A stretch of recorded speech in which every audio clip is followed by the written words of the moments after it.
Donc je pense que le message que tu voulais faire passer, c'est que toutes les idées ont du potentiel, sont monétisables. À partir du moment où elles sont bien construites. Et justement, le but de cette vidéo, c'est d'apprendre comment on la construit correctement. L'ikigai, ça va être le regroupement de 4 cercles. Et ces 4 cercles correspondent à 4 questions. J'ai envie de dire 4, mais on va plutôt dire 3. Parce que la 4e que je vais vous présenter tout de suite, c'est est-ce que c'est monétisable ? Tout est monétisable. Tout est monétisable, donc on part du principe que oui. Le message est, ne vous mettez pas de barrière, augmentez ses compétences, c'est vraiment rapide et l'idée c'est juste d'être un peu plus compétent que quelqu'un sur cette planète qui aurait envie d'être aussi compétent que vous. Tu m'as déjà vu limite pleurer devant un pain au chocolat pour la 5e fois qui ne gonfle pas, donc c'est qu'il y a quand même un problème parfois qui est dur. C'est confiance en soi, estime c'est confiance de en soi, c'est qu'on s'est peut-être embrouillé derrière parce que j'étais de mauvaise humeur. C'est-à-dire qu'on s'est rendu compte que le fait de rater une pâtisserie, c'est pas juste ça le problème, il y a des extensions derrière. Le U, c'est pour urgent. Au plus le problème que vit votre prospect est urgent à régler, au plus votre business a de potentiel parce que au plus le prospect il a envie non seulement de travailler avec vous, mais de travailler avec vous maintenant. Bon. Coucou. Et est-ce que c'est pas le sujet croustillant un peu que les gens attendent ? Franchement, je pense que c'est le point qui fait que beaucoup de personnes se lancent pas. C'est j'ai pas l'idée, du coup je peux pas me lancer. Mais en fait l'idée, ça se construit, ça se réfléchit. Vous allez voir que c'est pas si sorcier que ça. Non. Qu'est-ce que vous allez avoir dans cette vidéo concrètement ? On va décortiquer en 3 parties, en 3 étapes, comment vous pouvez de A à Z trouver une idée de business. Et c'est pas uniquement un titre qui est là pour vous attirer de dire une idée de business à 1 million, parce que nous on en a eu plusieurs des idées de business à 1 million, et on sait aujourd'hui comment les construire, et on va vous donner les outils qu'on donne clairement aux gens qu'on accompagne aujourd'hui pour aller trouver une idée de business qui a 1 million d'euros par an de potentiel. Ok ? Donc suivez bien les étapes, soyez attentifs, je pense que c'est pas une vidéo à regarder trop passivement, il faut idéalement prendre de quoi noter et essayer de faire les exercices, puisqu'on va vous partager des exercices concrets à faire à la maison pour avoir votre idée de business à 1 million d'euros. Soyez bien assis, prenez un petit thé ou un petit café et c'est parti. Alors déjà, je voulais faire une sorte de petit warning par rapport à tout ce qui est idée de business, parce que j'entends souvent les gens, et je le vois même dans notre accompagnement, où beaucoup vont être bloqués avec le côté « mais si c'est pas la bonne idée, et si c'est pas une idée incroyable, etc. » Et en fait, je pense qu'il n'y a pas... Alors, il y a des fausses bonnes idées, mais est-ce qu'il y a une idée qui doit vous suivre toute la vie ? Ça, je suis pas vraiment pour. Dans le sens où je pense qu'on évolue tout au long de la vie, et c'est en ça que je voulais mettre ce petit warning au départ, c'est que la bonne idée qui va vous faire 1 million maintenant, ce sera peut-être pas celle de dans 10 ans, parce que dans 10 ans, vous allez avoir changé, vous allez avoir évolué, le monde va avoir évolué aussi. Donc, je pense que c'est important de garder une certaine souplesse. Une idée qui est bonne et qui est faite pour vous à un moment M n'est pas forcément celle dans 10 ans. Et je pense que des fois, vous vous mettez trop de pression dans le fait de trouver l'idée de votre vie. Ça peut être l'idée de votre vie, mais peut-être pas. Et c'est OK aussi, parce que je pense qu'on est tous en perpétuel mouvement. En tout cas, je vous le souhaite, parce que j'appelle ça la vie, moi. Et je pense que c'est important de remettre un peu les bases là-dessus, que c'est pas grave si l'idée, elle vous tient pas 10 ans. À mon avis, il y aura un sujet de vidéo complet à faire sur la projection qu'on se fait de ce que ce serait une bonne idée. Carrément. Je vais me le noter juste après. À mon avis, ce serait un truc vraiment cool à faire. Donc, moi aussi, j'ai un petit warning. Tu sais quoi ? Moi aussi. Copieur. Moi, le warning, c'est pour... Je sais qu'il y a plein de gens qui vont nous écouter et qui vont avoir peur que les idées qu'ils ont, elles n'aient pas le potentiel. Ouais, qu'elles soient pas vendables. Elles soient pas suffisamment vendables, ou il n'y a pas de quoi bien gagner sa vie. Je vais donner 2 exemples de gens qu'on a croisés dans ce séminaire, dont on est plus ou moins proche, mais j'ai l'exemple, je me souviens plus comment elle s'appelle, mais qu'on avait croisé, qui vendait des formations en ligne pour les femmes qui ont des cheveux bouclés et qui aimeraient avoir des plus jolis cheveux bouclés. Ok, donc on va le voir un peu plus tard dans la vidéo, mais un business qui marche, c'est un business qui règle un problème de manière générale. On ira plus en détail tout à l'heure dessus. Elle, le problème qu'elle règle, c'est que j'ai des cheveux bouclés pas assez jolis. Et j'arrive pas à les entretenir. Donc, on peut imaginer qu'il y a des problèmes plus durs dans la vie que celui-là. Plus douloureux, Et pour autant, elle faisait entre 30 et 40 000 euros par mois sur son business. Donc j'ai conscience que les chiffres qu'on donne là peuvent être pour certains un peu choquants, mais c'est pour vous dire, il y a du potentiel sur une idée qui, à première vue, on pourrait dire « Ah ouais, est-ce que vraiment si je me lance là-dedans, ça a du potentiel ?» Je pense à Françoise. Ouais, Françoise, c'était assez drôle parce que c'est une femme, je crois, quand on l'a connue, elle devait avoir plus de 70 ans. Ouais, 74, je crois. Ouais, quelque chose comme ça. Et qui faisait des 100 000 euros par 180. mois. 180 000 euros Entre à la 180 fin et 200 à la fin. sur du feng shui. Et moi, je me souviens que quand on m'a dit ça, je me suis dit, mais déjà, c'est quoi le feng shui? Il y a peut-être Après, qui on connaissent. va un petit peu expliquer et je me suis dit, waouh, c'est perché. Donc pour ceux qui savent pas ce que c'est le feng shui, c'est l'art, je crois, sans dire de bêtises, vous me direz, d'aménager ses meubles à l'intérieur notamment de sa maison pour que les énergies puissent bien circuler et qu'on se sente bien, être heureux, être épanoui chez soi. Et en fait, les idées, en fonction de la personne à qui vous allez vous adresser, ça peut super bien leur parler. La preuve, elles vont pour 180 000 euros de formation par mois. Ou alors pas du tout si vous n'avez même pas conscience que ça existe. Nous, pour le coup, on n'avait aucune conscience que ça existait. Si on nous avait dit à la base que ça avait un potentiel, est-ce qu'on l'aurait cru ? Non, je pense qu'on a vachement évolué là-dessus parce que c'est ça qui est génial, c'est le fait de se nicher et vous allez forcément parler à des personnes. Donc je pense que le message que tu voulais faire passer, c'est que toutes les idées ont du potentiel, sont monétisables. À partir du moment où elles sont bien construites. Et justement, le but de cette vidéo, c'est d'apprendre comment on la construit correctement. Donc, étape 1, c'est trouver la thématique déjà. Ouais. Voilà, trouver la thématique, il y a un exercice qui est hyper intéressant qui vient d'Asie, il me semble que c'est du Japon en particulier, Ikigai. C'est possible. Qui est un exercice qu'on fait faire à tous les gens qu'on accompagne parce que l'Ikigai, pour ceux qui ne connaissent pas à la maison, c'est trouver le cercle de 4 cercles qui se rejoignent au milieu et théoriquement ce qui se rejoint au milieu, ce sera le sujet sur lequel il faudrait lancer un business. Est-ce que tu veux nous expliquer un peu comment ça marche l'Ikigai ? Alors, déjà, je mets un petit warning là-dessus parce que j'ai un ami qui vient de le faire. Là, j'étais en séminaire avec lui, je lui ai dit de travailler sur l'ikigai. Il l'a fait sur un site internet qui lui a sorti qu'il fallait qu'il soit ambulancier. Donc, je pense qu'il faut faire attention à comment on utilise l'ikigai. Je vous invite réellement à faire la façon dont nous on vous propose, qui a été prouvée maintes et maintes fois, plutôt qu'à aller regarder sur des logiciels qui vont vous sortir un truc. J'ai l'impression qu'on est un peu en mode de conseillère d'orientation au lycée. Non, c'est pas Donc, l'ikigai, ça va être le regroupement de 4 cercles. Et ces 4 cercles correspondent à 4 questions. J'ai envie de dire 4, mais on va plutôt dire 3. Parce que la 4e que je vais vous présenter tout de suite, c'est est-ce que c'est monétisable ? Tout est monétisable. Tout est monétisable, donc on part du principe que oui. La première question qu'il faut se poser, c'est qu'est-ce que j'aime faire ? Et pour trouver ça, c'est qu'est-ce que je fais le plus ? De quoi je parle le plus ? Qu'est-ce qui me correspond le plus quand je demande à mes proches ? Qu'est-ce que les gens disent de moi ? À quoi je pense ? C'est quoi mes premières pensées le matin en général ? Et c'est un exercice à faire, je trouve, avec beaucoup d'humilité et de non-jugement. Oui. Parce que parfois, ce à quoi on pense le plus, et d'honnêteté, parfois, ce à quoi on pense le plus, c'est un truc où on n'aimerait pas trop y penser. On se juge un peu de penser à ça le plus. Mais c'est réellement ce à quoi on pense le plus en ce moment. Auquel cas, c'est à noter. Dans ce cercle, qu'est-ce que j'aime faire ? Vous notez tout ce qui vous vient en répondant aux questions qu'Ava vient de vous poser. En face de ça, il y a un deuxième cercle qui est dans quoi je suis compétent. C'est ça. Deuxième warning ou troisième warning de cette vidéo. On n'est pas en train de dire dans quoi ils sont le plus experts du monde, dans quoi ils sont experts internationaux.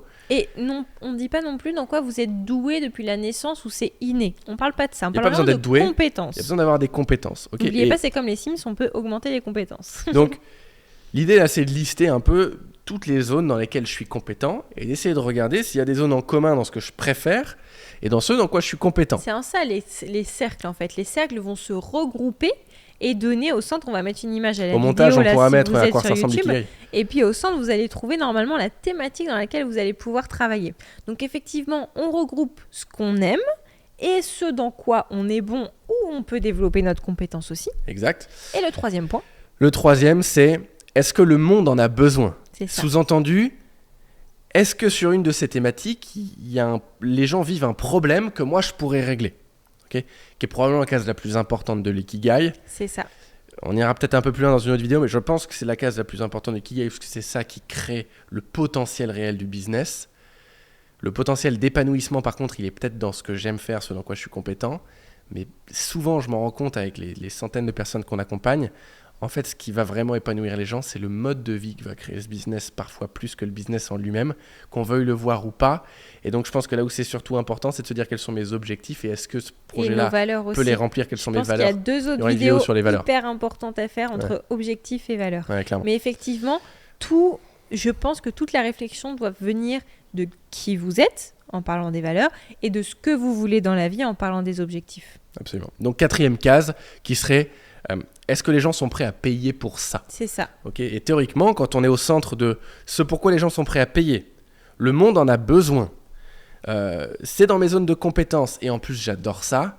Là, on a peut-être une chez vous et si vous faites l'exercice à la maison, vous avez peut-être une et ou plusieurs thématiques qui sont au centre et qui du coup auraient un fort potentiel de fonctionner à condition que l'idée soit bien construite derrière. On y vient en deuxième partie. Ça pourrait être pâtisserie, ça peut être voyage, ça peut être confiance en soi, dev perso. En fait, gestion des finances, ça peut être beaucoup de choses. Investissement, il peut y avoir énormément de choses. Et là où ça va être intéressant, c'est qu'une fois que l'idée a été trouvée, la thématique, on va venir zoomer sur les thématiques pour réfléchir aux problèmes qu'on va résoudre. Parce qu'un business qui fonctionne, c'est un business qui résout un problème à quelqu'un. Je pense que vous pouvez mettre pause sur cette vidéo si vous n'avez pas encore trouvé les thématiques qui sont au centre. Si vous ne les trouvez pas, c'est probablement parce que vous vous jugez trop sur la zone de compétence. C'est ça. Nous, on accompagnait des gens au départ qui disaient « je trouve pas ». Parce qu'en fait, ils disaient « ouais, mais là-dedans, je suis pas compétent. » Ok, être compétent là-dedans, ça te prendrait 3 semaines. Est-ce que tu es prêt à passer 3 semaines là, à te prendre les 3 meilleurs bouquins sur cette thématique et à devenir compétent, en tout cas plus que la moyenne? Et donc, en général, l'ikigai, il se dessine beaucoup plus vite comme ça. En fait, il y a un peu 2 cas de figure. Le cas de figure où la thématique que vous avez choisie, c'est quelque chose qui reflète beaucoup votre vie, où en fait, c'est vous avez réglé vous-même ce problème et du coup, vous savez faire et vous pouvez aider les gens. Donc, le syndrome de l'imposteur, entre guillemets, il s'active pas trop. Et deuxième cas de figure, vous avez quelque chose qui vous botte beaucoup, vous avez un début de compétence, mais vous avez besoin de creuser. Et dans ces cas-là, remontez les manches, allez creuser pour devenir compétent encore plus dans ce domaine-là. Exact. Sachant qu'il ne faut pas être le master, le maestro, le maître, l'expert dans ce domaine-là, parce que les personnes que vous allez aider, c'est des personnes qui n'ont pas de compétences à ce sujet. Donc, est-ce que nous, quand on a commencé à faire des formations pour aider les gens en pâtisserie, on était des Cédric Grolet? Non, on ne l'est toujours pas aujourd'hui. Et pourtant, est-ce qu'on a aidé des milliers de personnes en pâtisserie? Oui, parce qu'on était meilleurs qu'eux, sans être pour autant les dieux de la pâtisserie. Ouais, clairement. Souvent, on accompagne des gens qui ont peur de se dire ouais, mais je suis pas encore le meilleur et tout. Et on donne un exemple qui est facile à comprendre de dire imaginez-vous derrière votre écran là que vous ayez envie d'apprendre le piano. En partie du principe, même pour ceux qui savent déjà en faire, que vous ne savez pas en faire. Demain, vous voulez apprendre le piano. Vous tapez formation en ligne de piano sur Internet et vous tombez sur une formation de Mozart qui s'est réveillé de sa tombe et qui propose une formation de piano de dingue. Et vous tombez sur Ava qui fait du piano depuis 1 an chez elle, un peu autodidacte, mais qui maîtrise tes morceaux préférés et qui est prête à t'apprendre comment en 1 mois tu peux maîtriser tes 4 morceaux préférés rapidement et efficacement au piano. Laquelle vous choisissez? Probablement que tu te sens pas dès le départ de partir sur du Mozart et que tu te dis ah bah tiens, moi j'aime bien une chanson de Coldplay, une chanson de Taylor Swift machin et elle les apprend dans sa formation, c'est exactement ce dont j'ai besoin. Puis le jour où tu maîtrises ça et que tu as envie d'aller plus loin, peut-être que tu as envie d'aller apprendre avec Mozart le niveau d'après. Mais je crois qu'il faut un formateur et une formation en ligne par niveau et des niveaux il y en a 200 dans chaque thématique. Sachant que quand vous allez travailler pour créer une formation, vous allez progresser automatiquement. Au passage, nous quand on crée la formation macaron, ouais. On ne sait pas faire C'est macaron clair, quand on mais crée la on formation apprend. viennoiserie. Je pense qu'on a pris 3 semaines full intensif macaron. On est devenu bon. Évidemment qu'on était devenu très bon. C'est ça. Donc le message est ne vous mettez pas de barrière, augmentez ses compétences, c'est vraiment rapide et l'idée c'est juste d'être un peu plus compétent que quelqu'un sur cette planète qui aurait envie d'être aussi compétent que vous. Et évidemment, quand vous allez vendre votre programme, ne dites pas que vous êtes Mozart si vous ne l'êtes pas. Ouais. Soyez humble, soyez juste, et c'est comme ça que vous aurez des résultats clients et des personnes qui viennent pour qui vous êtes aussi. Exactement. Et du coup, si on revient sur cette problématique, parce que oui, la thématique c'est bien, il va falloir trouver le problème. On va résoudre un problème chez quelqu'un et c'est pour ça qu'il sera là chez vous à dépenser de l'argent aussi pour résoudre son problème. Le problème, il doit répondre à 3 choses primordiales. Premièrement, il faut que le problème, on va prendre grossièrement, on appelle ça un problème dur, parce que le D va être là pour douloureux, le U pour urgent et le R pour reconnu. Je te laisse zoomer sur ces 3 lettres-là. Ouais, avec plaisir. Donc c'est comme ça qu'on va estimer le potentiel d'un business. Nous, C'est ça. Quand on reçoit des membres dans notre accompagnement, qu'on leur enseigne ça et qu'ils nous proposent « j'aimerais solutionner tel problème », nous, on va évaluer le niveau de dureté du problème pour savoir est-ce qu'on y va, est-ce qu'on n'y va pas. Douloureux, donc, vous pouvez, je pense, noter dans votre thématique à la maison, celle qui est sortie de votre Ikigai, quels sont tous les problèmes qui ressortent et noter lequel est le plus douloureux. C'est-à-dire que si on est sur la thématique, par exemple, du fitness, il y a un problème qui va être j'ai 5 kilos en trop, je veux les perdre. Et il y a un problème qui est, j'ai 25 kilos en trop, mon médecin m'a dit que j'étais en obésité morbide et que si je continuais comme ça, je perdais 15 ans d'espérance de vie. J'ai vu, là, j'ai suivi un séminaire il y a peu de temps sur tout ce qui est coaching avec Max Piccinini qui disait qu'un médecin avait conclu que 1 kilo en trop égale 1 année de vie en moins en termes d'espérance de vie. Donc on pourrait probablement vivre plus longtemps que ce qu'on imagine en fait. C'est ça. Et que quelqu'un était là en train de se faire coacher qui avait 30 kilos en trop. Elle dit en fait je vais bientôt mourir. Ouais, ça fait des chocs. Ouais. Donc clairement, quand on crée une solution à un problème qui est extrêmement douloureux pour ce qu'on appelle son prospect, c'est-à-dire la personne à qui on parle, il va être beaucoup plus motivé pour aller le solutionner maintenant à condition qu'on propose une solution correcte. Et encore une fois, je veux mettre un disclaimer. Là, on a l'impression qu'on parle de problèmes qui sont entre la vie et la mort. Et c'est le cas pour certains problématiques. C'est pas parce que vous répondez pas à un problème de vie ou de mort que le problème n'est pas important chez les gens. Oui. On a fait des millions avec des formations de pâtisserie où on aidait les gens à avoir une collerette sur les macarons. Est-ce que c'était douloureux? Oui. Est-ce que c'est moins douloureux que quelqu'un qui est en burn-out et qui veut en sortir? Oui. Pourtant, il y a du potentiel si on le fait bien. Clairement. Mais là où on a été très bon, c'est qu'on a transformé le problème marketing de j'arrive pas à faire des macarons en un problème un peu plus douloureux. Ouais. Nous, en apprenant à ce qu'on appelle à aller creuser la douleur, c'est-à-dire que tu m'as déjà vu limite pleurer devant un pain au chocolat pour la 5e fois qui gonfle pas. Donc c'est qu'il y a quand même un problème parfois qui est dur. C'est confiance en soi, estime c'est confiance de en soi, soi, c'est qu'on s'est fierté. peut-être embrouillé derrière parce que j'étais de mauvaise humeur. C'est-à-dire qu'on s'est rendu compte que le fait de rater une pâtisserie, c'est pas juste ça le problème, il y a des extensions derrière. En tout cas, il ne faut pas s'arrêter à la surface où on a l'impression que le problème n'est pas aussi douloureux que je vais mourir dans 2 ans. Ouais, quand on est sur un problème pas si dur, il faut apprendre à être À vraiment creuser. bon en marketing pour le business qu'on a eu en pâtisserie. Si on devait le relancer aujourd'hui avec nos connaissances, je pense qu'on ne l'aurait pas lancé en fait. En se disant, ça répond peut-être pas à un problème suffisamment dur. En tout cas, par rapport aux objectifs que nous, on a. Maintenant, ça reste possible, vous le voyez avec nous, mais il faut être meilleur en marketing, clairement. Le U, Le U, c'est pour urgent. Au plus le problème que vit votre prospect est urgent à régler, au plus votre business a de potentiel parce que au plus le prospect il a envie non seulement de travailler avec vous, mais de travailler avec vous maintenant. je prends l'exemple de Mathieu qui s'est lancé dans le coaching pour le marathon. S'il y a une personne qui se dit je vais courir un marathon dans 1 an ou je vais courir un marathon dans 3 mois, l'urgence de la situation pour être accompagné et pas se blesser, etc., n'est pas la même entre les 2 prospects. Il le voit en appel, les gens sont beaucoup plus capables de passer à l'action, ils convertissent beaucoup plus de clients quand les gens ont leur marathon entre 3 et 6 mois que quand c'est entre 6 mois et 12 mois. Parce que c'est pas grave si c'est pas maintenant. Okay ? Donc, de l'urgence, ça peut se créer en marketing si ça n'existe pas encore, avec plein de stratégies. Mais il n'y a rien de plus puissant qu'une réelle urgence qui existe en vérité chez le prospect. C'est ça. Et puis, la dernière lettre, c'est le R pour reconnu. Parce que si vous essayez de régler un problème chez quelqu'un qui n'en a pas conscience, c'est plus difficile que quand la personne se dit « j'ai ce problème-là ». Donc la personne qui a déjà essayé 20 régimes différents, elle a conscience de son problème, c'est un problème qui est reconnu. Quelqu'un qui commence à dire « je veux perdre un petit peu, j'ai pas conscience que c'est un danger pour ma santé d'être en obésité », là le problème n'est pas reconnu et c'est bien moins puissant et en tout cas plus difficile parce que là il y a vraiment un travail d'éducation autour de vos prospects pour lui faire rendre compte que le problème est reconnu et que c'est un problème qui est important pour elle. Il y a typiquement des problèmes en business qui sont douloureux, mais dont le prospect, typiquement, et ça fait partie du problème, ne le reconnaît pas. Je pense au sujet de l'anorexie. Ouais. C'est un vrai problème d'être anorexique, d'être en sous-poids, etc. Mais une partie de la maladie de l'anorexie, c'est de croire qu'on est en surpoids alors qu'on ne l'est pas. Et donc, on n'a pas tendance à avoir envie de solutionner le fait d'être trop mince. Plutôt, on a envie d'être encore plus mince. Donc, si on a envie de lancer un business sur l'anorexie, il va falloir être très bon en marketing pour d'abord faire prendre conscience aux prospects qu'il y a un vrai problème, alors que tout leur entourage essaie déjà de le faire et c'est pas facile. C'est clairement pas le business qui, sur le papier, a le plus de potentiel, en tout cas, est le plus facile.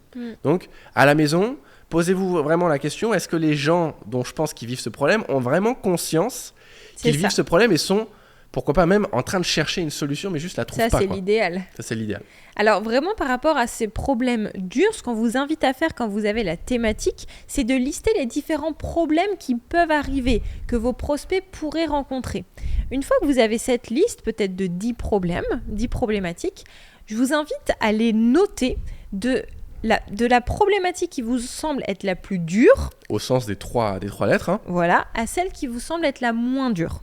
Déjà, ça va vous donner une ordre d'idée de sur quoi vous allez pouvoir pencher. Mais ce qui va être important, c'est non seulement d'avoir une problématique qui va être dure, donc douloureuse, urgente et reconnue, mais un problème qui vous inspire aussi, à que résoudre. vous avez envie de régler chez la personne.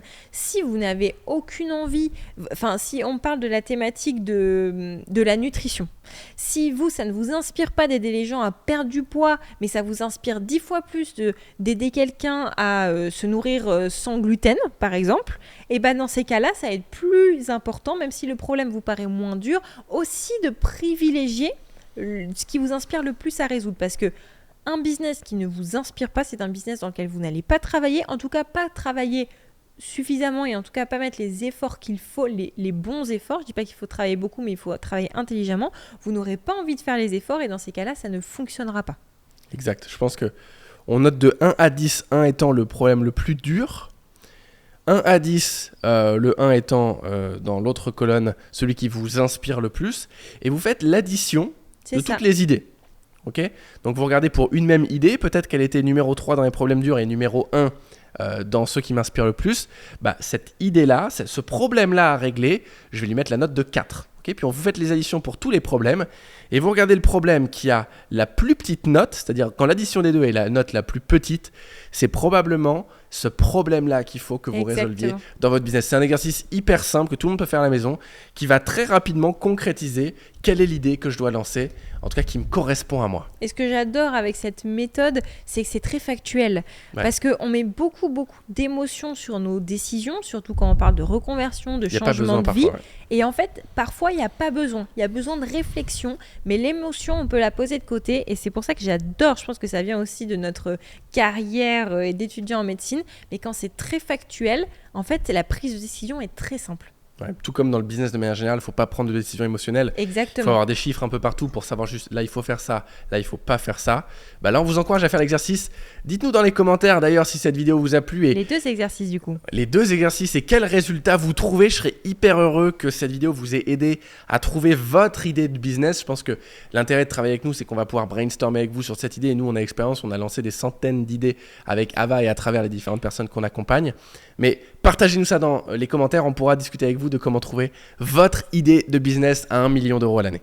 Et si vous voulez voir quelles sont les différentes étapes, parce que trouver l'idée, c'est une bonne étape, mais il y a plein d'autres étapes avant d'atteindre votre objectif de lancer une entreprise digitale à succès qui vous rapporte les objectifs que vous souhaitez atteindre, je vous invite à réserver un rendez-vous avec un membre de notre équipe. Le lien est dans la description de la vidéo YouTube. Si vous êtes sur le podcast, faites l'effort de venir sur la vidéo YouTube pour trouver le lien. Vous allez avoir un rendez-vous avec un membre de notre équipe qui va dresser avec vous justement l'objectif que vous souhaitez vous fixer, mais aussi quelles vont être les étapes par rapport à votre situation actuelle et là où vous souhaitez aller, les différentes étapes personnalisées pour pouvoir atteindre cet objectif-là. Et puis pour tous ceux qui sont encore plus curieux, et je sais qu'il y en a ici, qui veulent travailler avec nous, on pourra aussi en parler lors de ce rendez-vous-là. Ne soyez pas étonnés si vous ne voyez plus de place dans le calendrier, c'est une possibilité puisqu'on n'a que quelques créneaux toutes les semaines pour mettre des membres de notre équipe disponibles pour vous aider à créer votre plan d'action sur mesure. Donc j'espère que cette vidéo vous a plu, si c'est le cas, mettez un petit like juste en dessous, ça va nous aider à la diffuser le plus largement possible. L'objectif pour nous avec Ava de créer ce type de contenu, c'est que vous ne restiez pas dans un job qui ne vous plaît pas et que vous puissiez développer le même type de vie que nous sur lesquels vous êtes beaucoup plus libre de votre temps, libre financièrement, libre de travailler quand vous voulez, où vous voulez. Donc merci de le partager si vous avez des gens aussi de votre entourage qui pourraient être intéressés par ce type de contenu.